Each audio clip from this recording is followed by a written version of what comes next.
Hello बच्चों, अपनी शिक्षा में आपका स्वागत है। और हम लोग देख रहे हैं आज मैथ में सेक्शन बी।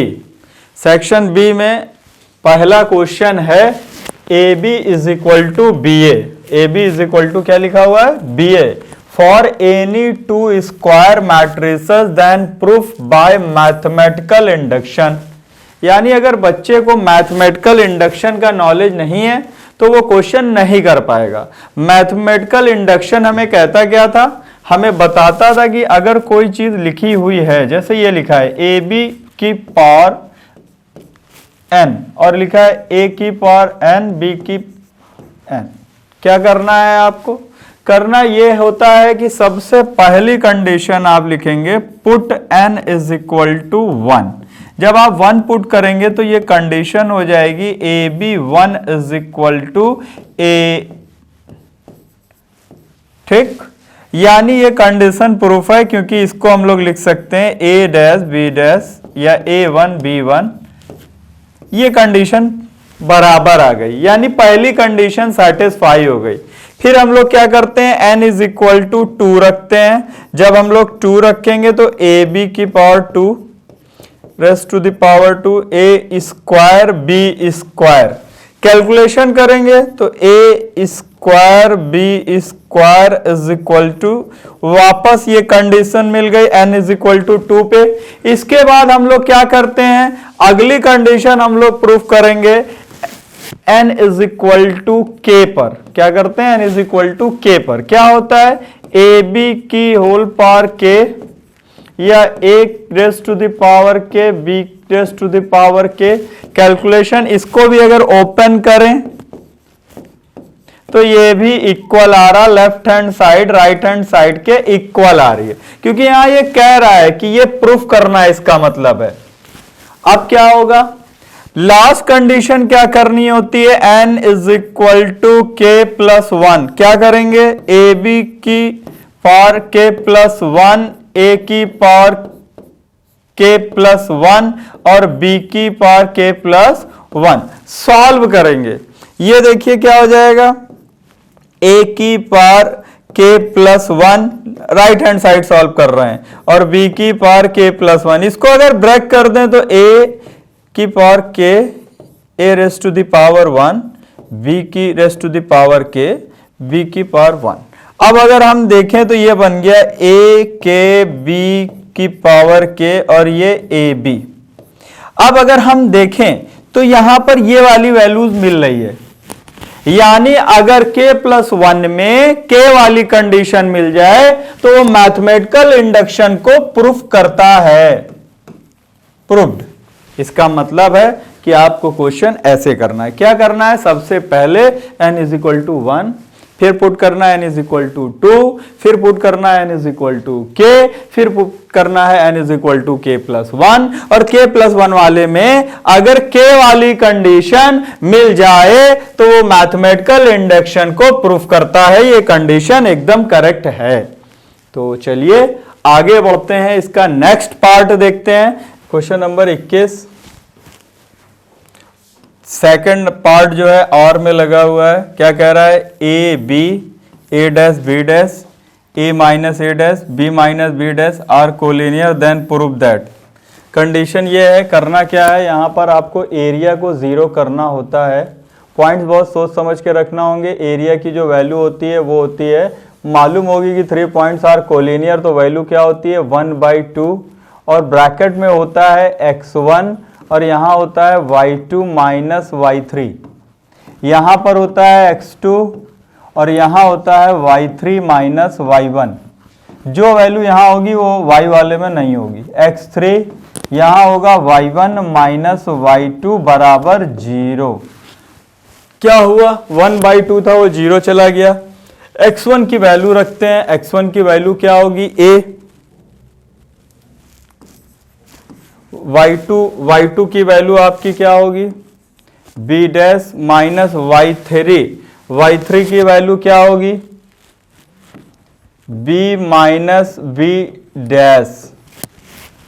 x1 की वैल्यू a, y2 की वैल्यू हुई b डैश और y3 की वैल्यू हुई b माइनस बी डैश। ठीक, x2 की वैल्यू हमारी कितनी है a डैश, y3 की वैल्यू है हमारी b माइनस बी डैश और माइनस y1 की वैल्यू है b। x3 की वैल्यू देखें, x3 की वैल्यू है a माइनस ए डैश और y1 की वैल्यू है b माइनस y2 बराबर 0। और कैलकुलेशंस करें, क्या हो जाएगा, ये आएगा यहाँ, ये आएगा b डैश माइनस b और ये हो जाएगा प्लस का b डैश। ठीक है, ये हो जाएगा a डैश और इसको सॉल्व करेंगे तो b भी कैंसिल, माइनस का b डैश। ये वाले पॉइंट्स को सॉल्व करेंगे तो वैल्यू आएगी A B minus B dash, ये आएगा ए डैश बी और ए डैश बी डैश बराबर 0। आइए जरा और कैलकुलेशन करें, इधर मल्टीप्लाई करेंगे तो ये बन जाएगा 2ab डैश माइनस का ab और ये a डैश b डैश, ये प्लस का ab, ये minus ab dash, a dash b और a डैश b डैश बराबर 0। अब कैलकुलेशंस करें तो ये a dash b dash cancel हो जाएगा।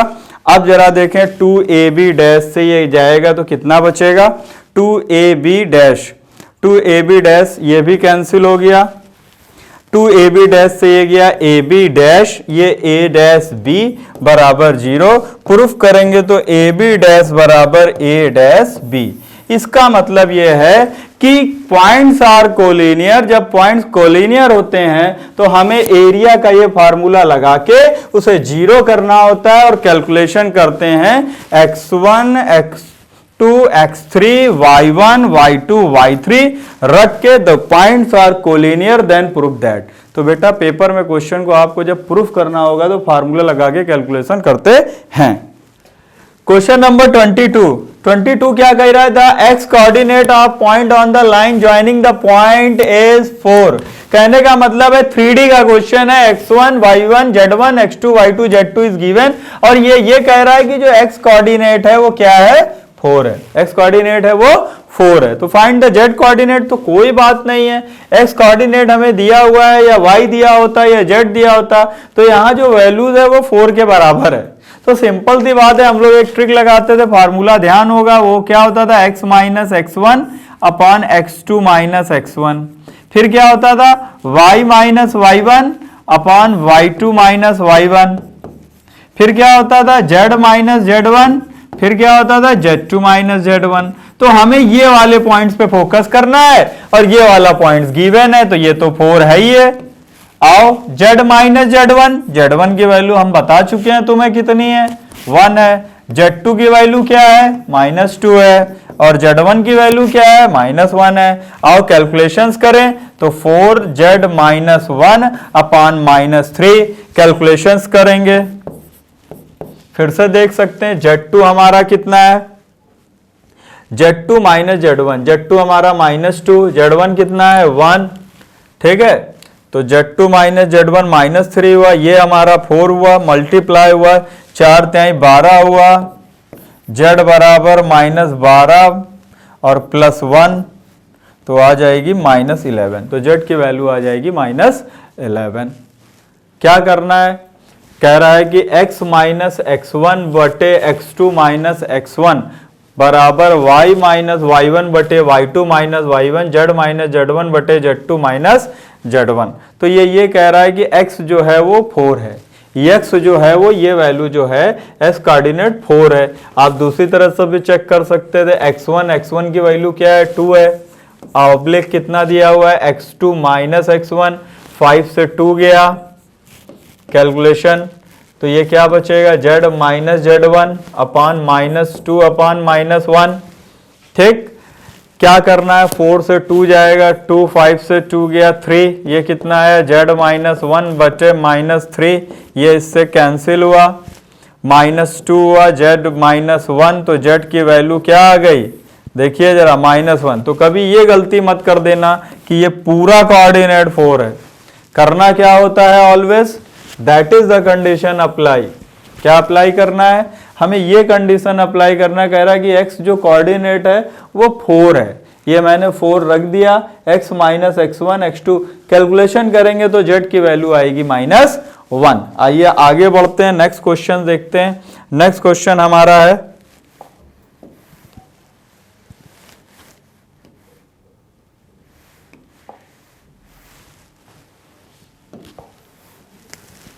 Question number 23। क्या कह रहा है? Show that the points and do not lie on a straight line for any value of a. कह रहा है कि सिद्ध करना है कि पॉइंट्स इतना do not lie on a straight line for any value of A.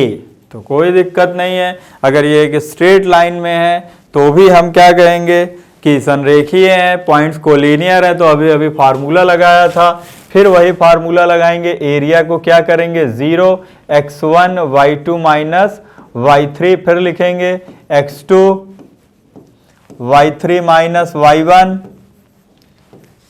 x3 y1 minus y2 is equal to 0 लिखेंगे। तो क्या हो जाएगी? x1 की वैल्यू a प्लस 5 है ये। अब y2 माइनस y3 हमें देखना पड़ेगा। y2 ये है, y3 ये है, तो क्या हो जाएगा? a plus 3 minus a plus 4। ये x2 की वैल्यू देख लो क्या है? a माइनस 2 है, और y3 है आपका a। y2 minus y3 value कल जा रही है, क्या करना होगा? x1 की वैल्यू यहां से लेंगे, ये नीचे लिखा हुआ है पॉइंट, x2 x3 y3 ऐसे लिखिए। ये x1 y1, ये x2 y2। क्या करना होगा? x1 की वैल्यू है a प्लस 5। कैलकुलेशन सोच समझ के करना होगा, जरा सा भी पॉइंट गलत हो गए तो नहीं हो पाएगा। y2 की वैल्यू है a प्लस 3 और y3 की वैल्यू है a। x2 की वैल्यू है आपकी a माइनस 2 और y3 की वैल्यू है आपकी a माइनस y1 की वैल्यू है a प्लस 4। x3 की वैल्यू है आपके a और y1 माइनस y2 की वैल्यू है a प्लस a माइनस 4 और y1 माइनस y2 हो गया दिस। अब जरा ये कह रहा है does not is equal to करना पड़ेगा, क्योंकि एरिया हमेशा 0 होता है, क्योंकि कह रहा है for any value of do not लाई। तो कब नहीं लाई करेगा?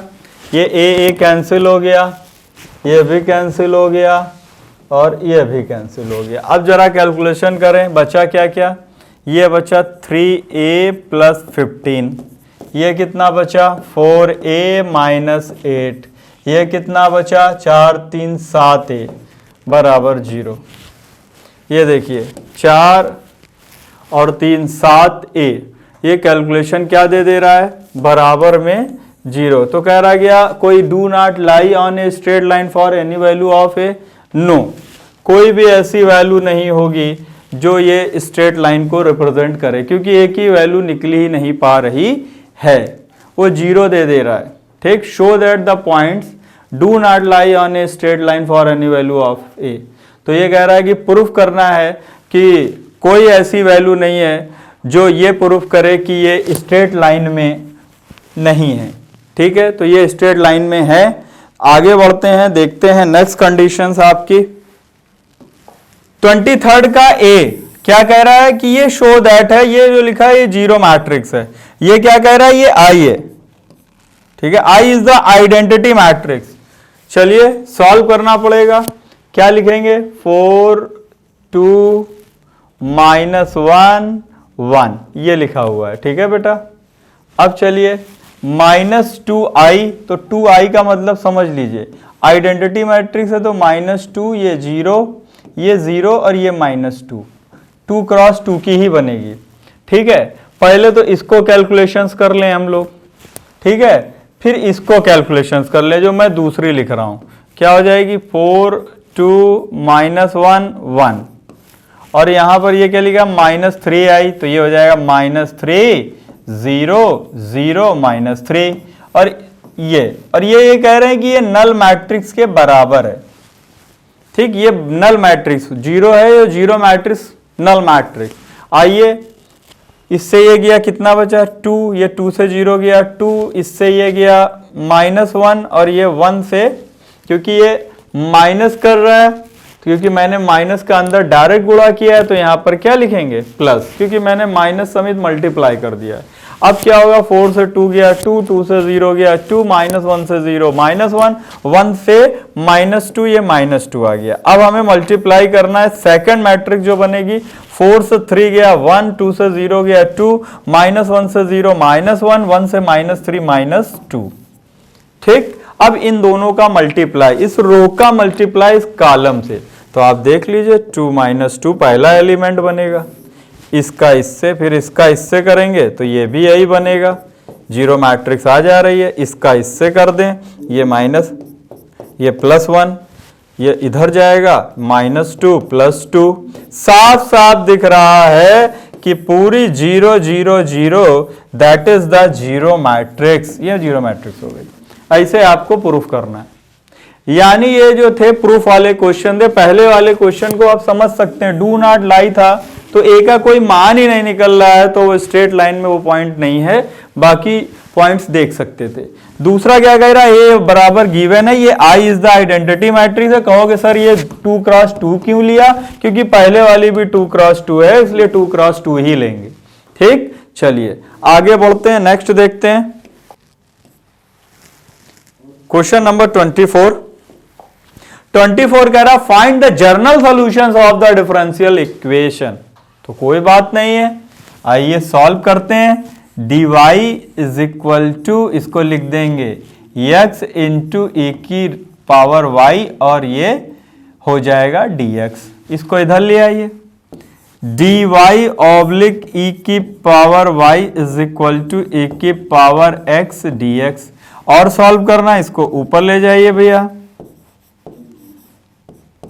ये e के दोनों taking integration sign both the side, taking integration sign या integrate both the side, integrate कर देंगे तो क्या हो जाएगा, ये हो जाएगा minus e raised to the power minus, भाई ई वाई का होता है ई की पावर और इसका मल्टीप्लाई, ये क्या हो जाएगा e raised to the power x plus, चाहे तो c1 लिख दें। और इसको अगर कैलकुलेशंस करना है तो आप और कैलकुलेशंस कर सकते हैं, इसको इधर ले आइए, क्या हो जाएगा e की पावर x माइनस e की पावर y की जगह ये ऐसे भी बन सकता है, ये हम इसको इधर ले गए, ये -c1 को कुछ लोग ऐसे भी लिख देते हैं e raise to the power -y बराबर c, ऐसे भी लिख देते हैं। नोट कर लीजिए, इसका सॉल्यूशन ये होगा। कह रहा है find the position vector of A point r which divide the line joining the point in the ratio 2:1 और इंटरनली और एक्सटर्नली। दो क्या करना है हमको, इंटरनली और एक्सटर्नली इसको सॉल्व करना है। तो कोई बात नहीं, पहले पॉइंट सॉल्व करते हैं। इंटरनली के लिए क्या होगा, देखिए ये रेशियो है, ये पॉइंट इधर जाता है, ये इधर जाता है, इसे याद रखो। 1 का मल्टीप्लाई इससे कर दो बेटा, इंटरनली में i plus 2j minus k, और ये इसका 2 का मल्टीप्लाई इधर कर देना, माइनस i प्लस का j प्लस का k ऑब्लिक, और ये दोनों ऐड हो जाते हैं 2 + 1, that is the internally. Solve करिए, i प्लस 2j माइनस का k माइनस का 2i प्लस का 2j और प्लस का 2k ऑब्लिक 3, और सॉल्व करेंगे, -2i ये -i 4j और प्लस का k divide by 3, that is the internally. ये वेक्टर जो r है ये इंटरनली वेक्टर आ रहा है। अब हमें एक्सटर्नली करना है, तो एक्सटर्नली करने के लिए कोई प्रॉब्लम नहीं, बस यहां माइनस साइन आ जाएगा, तो ये नोट कर लें, हम आगे देखते हैं। इंटरनली में के बाद आपको एक्सटर्नली करना है, तो क्या करना है, कोई दिक्कत नहीं, फिर वही बात, ये इधर जाएगा, ये इधर आएगा,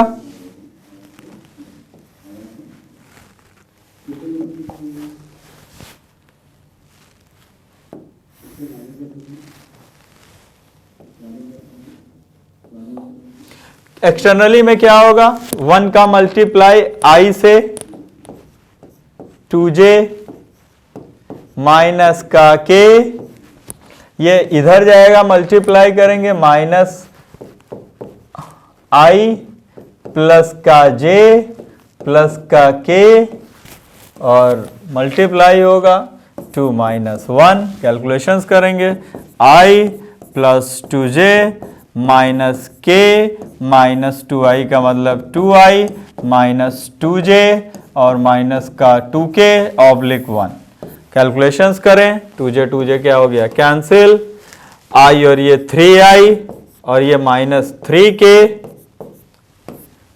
that is the answer. Externally जब वो कह रहा है फाइंड द पोजीशन वेक्टर ये point r which divide the line joining the point internally and externally, दोनों फार्मूले यूज कर लिए। सेक्शन फार्मूला जो पढ़ाया गया था वेक्टर में वही यूज हुआ। इस तरीके से सेक्शन बी जो है हमारा वो पूरी तरीके से कंप्लीट हो गया। ठीक है, अब हम लोग आगे बढ़ेंगे सेक्शन सी के लिए।